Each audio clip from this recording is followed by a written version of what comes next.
అందరికీ నమస్కారం అండి.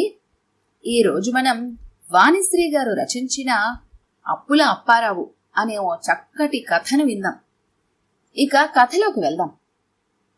అమృతరావు రాయల్ రెసిడెన్సీలో 40 లక్షలు పెట్టి డీలక్స్ 3 బెడ్రూమ్ ఫ్లాట్ కొన్నాడు. అందులో మొత్తం 16 ఫ్లాట్లు. 15 మంది ఓనర్సు ఎప్పుడో గృహప్రవేశం చేసి దిగిపోయారు. అమృతరావు రాజస్థాన్ నుంచి తెప్పించిన మార్బుల్ స్టోన్ రావటం లేట్ అయింది. టేక్ వుడ్ తో కబ్బోర్డులు చేయించాడు. ఖరీదైన బెడ్రూమ్ ఫిట్టింగ్స్ వేయించాడు. హాల్లో ఖరీదైన carpet, sofa set, fancy electrical బల్బులు బిగించాడు.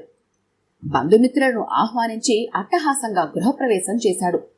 గెస్ట్లు తెచ్చిన గిఫ్టులు అందుకొని తను కూడా రిటర్న్ గిఫ్టులు ఇచ్చింది అమృతరావు భార్య శాంత. అందరూ ఫ్లాట్ పాష్ గా బావుందని మెచ్చుకున్నారు. పనిలో పనిగా రెసిడెన్సీలోని ఓనర్స్ కుటుంబాలను విందు భోజనానికి ఆహ్వానించి పరిచయం చేసుకున్నాడు అమృతరావు. 15 రోజులు గడిచిన తర్వాత పక్క ఫ్లాట్లో ఉంటున్న రిటైర్డ్ మేజర్ శ్రీకాంత్ భార్య కమలమ్మ చెప్పిన మాటలు శాంతకు షాక్ కలిగించాయి. మీ వారేం చేస్తారమ్మా అని మాటలు కలిపింది కమలమ్మ హాల్లో కూర్చుంటూ. రియల్ ఎస్టేట్ బిజినెస్ ఆంటీ అన్నది శాంత. అయితే బాగానే సంపాదించుండాలే. శాంత నవ్వి ఊరుకుంది. బిజినెస్ విషయాలేవి నాకు చెప్పరా ఆంటీ అన్నది తర్వాత కాసేపటికి కాఫీ అందిస్తూ. ఈ ఫ్లాటు బ్యాంక్ లోన్ తీసుకుని కొన్నారా అని అడిగింది ఆమె. ఏమో ఆంటీ. ఏం లేదు, నిన్న మీ వారు మా ఫ్లాట్కొచ్చి అంకుల్ 10,000 ఉంటే హ్యాండ్ లోన్ ఇవ్వండి, బ్యాంక్ లోన్కి ఇన్స్టాల్మెంట్ కట్టాలి, తక్కువైంది క్యాష్ అని అడిగి పట్టుకెళ్లాడు, అందుకని అడిగాను అన్నది కమలమ్మ. శాంత షాక్ తిన్నది. సూట్ కేసుల్లో చాలాసార్లు నోట్ల కట్టలు తేవటం, బీర్వాల్లో పెట్టడం తను ఎన్నోసార్లు చూసింది. 10,000 కోసం ముక్కు ముఖం తెలియని పక్క ఫ్లాట్ వాళ్ళని అప్పు అడగాల్సినంత కర్మేం పట్టింది?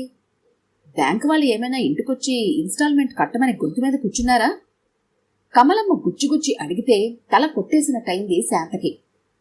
అమృతరావు ఇంటికి రాగానే మండిపడింది. అతగాడి ఈ విషయాన్ని ఏమంత సీరియస్ గా తీసుకోలేదు. అప్పుడప్పుడు అటువంటి అవసరం అందరికీ కలుగుతుంది. ఇచ్చిపుచ్చుకోవడానికే ఇరుగు పొరుగు ఉన్నది. దీనికి నువ్వేం పెద్ద ఫీల్ అయిపోకు అన్నాడు. తర్వాత కొన్ని రోజులకి సెకండ్ ఫ్లోర్ లో ఉంటున్న బ్యాంక్ మేనేజర్ భార్య జయ బెల్ కొట్టి ఫ్లాట్ లోపలికొచ్చి బాగున్నారా అంది నవ్వుతూ. రండి, బాగానే ఉన్నాం అన్నది శాంత. జయ సోఫాలో కూర్చొని హాల్ అంతా పరికించి చూస్తూ, పిల్లలు స్కూల్కి వెళ్ళినట్టున్నారు, మీకు బోరుగా ఉందేమో అన్నది. బోరేం లేదులేండి, కాసేపటికి పని మనిషి వచ్చి అంట్లు తోముతుంది, అది వెళ్లిన కాసేపటికి చాకలి వచ్చి బట్టలు ఉతుకుతుంది, తర్వాత వంట పని, ఇంకే ఉంది, లంచ్ టైం అయిపోతుంది, ఇక ఆయన లంచ్కొచ్చి ఈవినింగ్ 4 వరకు ఉండి ఆఫీస్కి వెళ్తారు అంది శాంత. మీ వారి ఆఫీస్ ఎక్కడా? మియాపూర్లో. బిజినెస్ బాగా ఉందా? ఇప్పుడు రియల్ ఎస్టేట్ బిజినెస్ ఇబ్బందుల్లో ఉందని చెప్పుకుంటున్నారు. మా వారు చెప్తే తెలిసింది నాకు. చాలా మంది బ్యాంక్ లోన్స్ తీర్చలేక సతమతం అయిపోతున్నారట. ఏమోనండి, నాకు మా వారు బిజినెస్ విషయాలు ఏమీ చెప్పరు అని నవ్వింది శాంత. లోపల ఈవిడికెందుకో ఇవన్నీ, పని పాట లేకపోతే సరి అని పళ్ళు కొరుక్కుంది. ఏం లేదు, నిన్న మీ వారు మా వారి దగ్గరకొచ్చి మీ బ్యాంక్లో పర్సనల్ లోన్ ఏదైనా ఇప్పిస్తారా అని అడుగుతున్నారు, అందుకని అడుగుతున్నాను. రియల్ ఎస్టేట్ బిజినెస్ గా మీ వారిది, బిజినెస్ బాగుంటే పర్సనల్ లోన్ ఏం కర్మ అన్నది జయ వెటకారంగా. శాంతకి ఒళ్ళు కారం పూసుకున్నట్టు మండిపోయింది. లంచ్ టైంలో వచ్చిన అమృతరావుని పట్టుకొని నిలదీసింది. మీ ఆడవాళ్ళకి ఏం పని లేదోయ్, మగవాళ్ళ సంగతులు ఎందుకు చెప్పు? బిజినెస్ అంటే ఎన్నో అడ్జస్ట్మెంట్లు ఉంటాయి, ఎక్కడెక్కడో అప్పులు చేయాల్సి వస్తుంది. అయినా నీకెందుకీ గొడవలు? నీకేం తక్కువైంది? 40 లక్షల ఫ్లాట్లో లక్షణంగా ఉంటున్నావు. 3 పూటలా? 3 సాయంకాలం సమోసాలు స్నాక్స్ లాగిస్తావు కదా, 4 పూటల కడుపు నిండా తింటున్నావు. చీకు చింత లేదు నీకు. ఇంట్లో నుంచి బయటకు అడుగు పెట్టాక అడ్డమైన గాడిదకి నమస్తే అని తిరుక్కుంటూ పడరాని పాటలు పడాల్సి వస్తుంది. అయినా నేను బ్యాంక్ లోన్ తీసుకుంటే నీకేం చిన్నతనం? అంతగా ప్రెస్టీజ్ ఫీల్ అయితే మీ నాన్నని అడిగి ఓ 10 లక్షల క్యాష్ తీసుకురా, ఇక్కడ ఎవరిని అప్పడకుండా ఉంటాను అని అమృతరావు శాంతకి క్లాస్ పీకాడు. మా నాన్నని ఇందులోకి ఎందుకు లాగుతారు అని మూతు ముడిచింది శాంత. ఒకసారి అపార్ట్మెంట్ వాచ్మెన్ మల్లయ్య వచ్చి, అమ్మగారు 3 నెలల నుంచి మెయింటెనెన్స్ ఇవ్వటం లేదండి అన్నాడు. 3 నెలల నుంచి ఇవ్వలేదా? ఆశ్చర్యపోయింది శాంత. అవునమ్మా, ప్రెసిడెంట్ గారు నేను అడగడం లేదని నన్ను కోపడుతున్నారు. ఆయన వచ్చాక చెప్తాలే అన్నది శాంత. సరేనమ్మా అని వెళ్ళిపోయాడు మల్లయ్య. అమృతరావు రాగానే మొదలుపెట్టింది శాంత. మెయింటెనెన్స్ డబ్బులు 3 నెలల నుంచి ఇవ్వటం లేదంటగా అన్నది శాంత. ఎవరు చెప్పారు? ఇంకెవరు, వాచ్మ్యాన్. ఇందాకే వచ్చి అడిగిపోయాడు. అయినా మెయింటెనెన్స్ 3 నెలలు పెండింగ్ పెట్టడం దేనికి? ఎప్పటికప్పుడు వాళ్ళ ముఖాన పారేస్తే ఇంటికొచ్చి అడగరుగా. ముఖం మార్చుకొని అన్నది శాంత. నువ్వెందుకంత ఫీల్ అయిపోవటం అని అమృతరావు కోపంగా ఫ్లాట్ బయటకు వెళ్లి వాచ్మ్యాన్, వాచ్మ్యాన్ అని కేకలు పెట్టాడు. వాచ్మ్యాన్ మెయింటెనెన్స్ బుక్ పట్టుకొని వచ్చాడు. ఏం మల్లయ్య, మెయింటెనెన్స్ నేను పిలిచిస్తానని చెప్పానా లేదా అన్నాడు గట్టిగా. అవును సార్. మరి ఇంటికొచ్చి 3 నెలల నుంచి ఇవ్వలేదని అడిగావట. ప్రెసిడెంట్ గారు రిజిస్టర్ చెక్ చేసి నేను మిమ్మల్ని అడగటం లేదని, నాదే తప్పని అడుగుతూ ఉండాలని చెప్పారయ్యా, అందుకని అడిగాను. సంజాయిషి ఇచ్చుకున్నాడు మల్లయ్య. ఏంటయ్యా అడుగుతూ ఉండేది? 1,00,000 పైగా మెయింటెనెన్స్ డబ్బు జమపడి ఉంది. ఏమిటంత అర్జెంటు? ఉన్నప్పుడు ఇస్తాం. మా ఇబ్బందులు మాకుంటాయి. ఇంకెప్పుడు ఇంటికొచ్చి అడక్కు అని వాచ్మ్యాన్ మల్లయ్య మీద కేకలు వేసి వచ్చాడు అమృతరావు. శాంతకి తల కొట్టేసినట్టయింది. ఫ్లాట్స్లో ఉన్న ఆడ, మగ, పిల్ల, మేక అంతా విచిత్రంగా చూస్తుంటే మొగుడి మీద మండుకొచ్చింది. ఎందుకంత కేకలు పెట్టడం? చూసేవాళ్ళు ఏమనుకుంటారు? మెయింటెనెన్స్ డబ్బు ఇవ్వడానికి కూడా వీళ్ల దగ్గర లేవన్నమాట. అంతగా లేనివాళ్లు 40 లక్షలు అప్పు చేసి ఫ్లాట్ కొనడం ఎందుకు? ఏ 10-12 లక్షలకు పాత ఫ్లాట్ కొనుక్కోవచ్చుగా అనుకోరు? అమృతరావు బాత్రూంలో దూరి స్నానం చేసి ఫ్రెష్ అయి వచ్చాడు. ఈ లోపల పిల్లలు కూడా వచ్చారు. శాంత, రాత్రికి వంట చేయకు. తాజ్ బంజారాలో డిన్నర్ చేసి సెకండ్ షో సినిమాకెళ్దాం అన్నాడు నవ్వుతూ. థ్యాంక్ యూ డాడీ అని పిల్లలు అమృతరావుని అల్లుకున్నారు ముద్దులు పెడుతూ. అప్పు చేసి పప్పు కూడా అంటారు దీన్నే. ఒకవైపు మెయింటెనెన్స్ కట్టలేదు, స్టార్ హోటల్లో డిన్నర్లకి వేలు తగలేయటం అన్నది రుసరుసలాడుతూ. అమృతరావు చిరునవ్వు నవ్వి అంతా రెడీగా ఉండండి, ఇప్పుడే వస్తాను అని వెళ్ళిపోయాడు. ఈ మనిషిని అర్థం చేసుకోవటం నా వల్ల కాదు అని గొనుక్కుంది శాంత. పని మనిషి అఖ్తర్ సింకులో అంట్లు తోముతుంటే వంటగదిలోకొచ్చాడు అమృతరావు. అక్కడే ఉన్న శాంత ఎగాదిగా చూసింది మొగుడి వైపు. అమృతరావు వంటగదిలోకి ఎప్పుడూ రాడు. హాల్లో కూర్చునే కాఫీ కావాలనో బజ్జీలు వెయ్యమనో కేకలు పెడతాడు. అలాంటి వాడు సరాసరి వంటగదిలోకి ఎందుకొచ్చినట్టు? అఖ్తర్ ఎర్రగా, బుర్రగా, గ్లామర్గా ఉంటుంది. దీనికింకా పెళ్లి కూడా కాలేదు. కొంపదీసి దీని మీద కన్నేశాడా అని ఒక్క క్షణం అనుమానంలో పడింది శాంత. సరాసరి అఖ్తర్ దగ్గరికి వెళ్లి అఖ్తర్ అన్నాడు అమృతరావు నవ్వు ముఖంతో.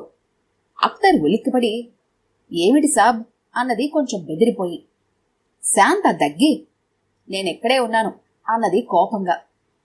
ఉన్నావులేవోయ్, నువ్వు లేవనుకుని రాలేదు అని నవ్వాడు. శాంతకి మండుకొచ్చింది. దాంతో ఏం పనండి మీకు? ఏం కావాలి అన్నది తీవ్రంగా. పనుందిలేవోయ్. అఖ్తర్, నువ్వు ఇంటికెళ్ళేటప్పుడు నా దగ్గరికి ఒకసారి వచ్చి వెళ్ళు.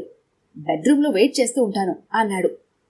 అఖ్తర్ శాంత వైపు, అమృతరావు వైపు మార్చి మార్చి చూస్తూ కనుగుడ్లు తిప్పుతూ సరే సాబ్ అన్నది.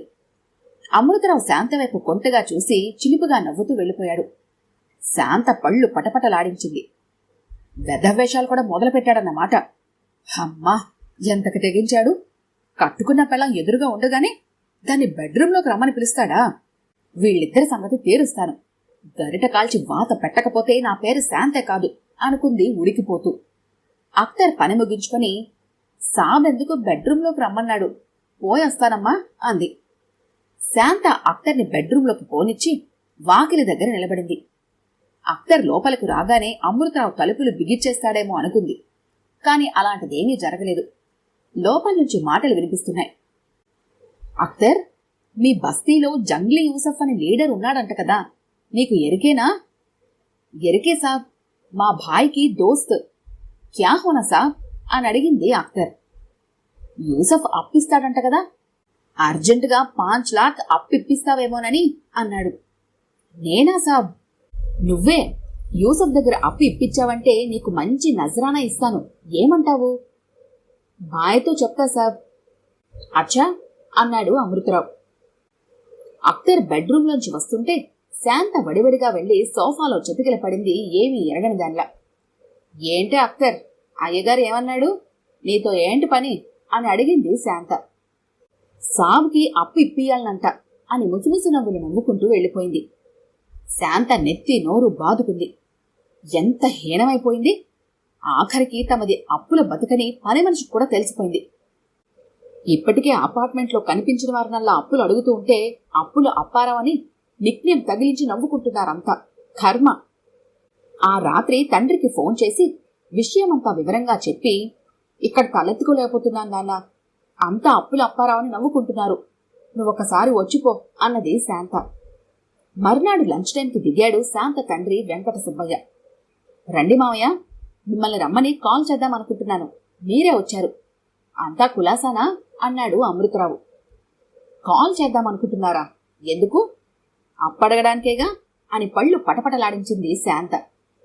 లంచ్ చేసిన తర్వాత, మావయ్య, మన వైపు మిరప వేసిన వాళ్ళకి 60-70 వేలు మిగిలాయట కదా, 25 లక్షలు క్యాష్ ఉంది.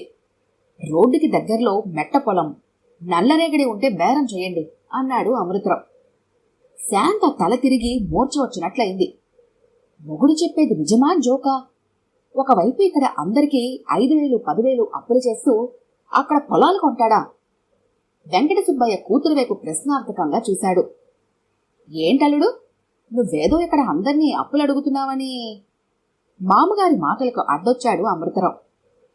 ఇక్కడ అట్లానే ఉండాలి మావయ్య. మన దగ్గర డబ్బులు లేనట్టు, ఇబ్బందులు పడుతున్నట్టు నాటకాలు ఆడడం సేఫ్. మా బిజినెస్లో నోట్ల కట్టలు సూట్ కేసులు తిరుగుతూ ఉంటాయి.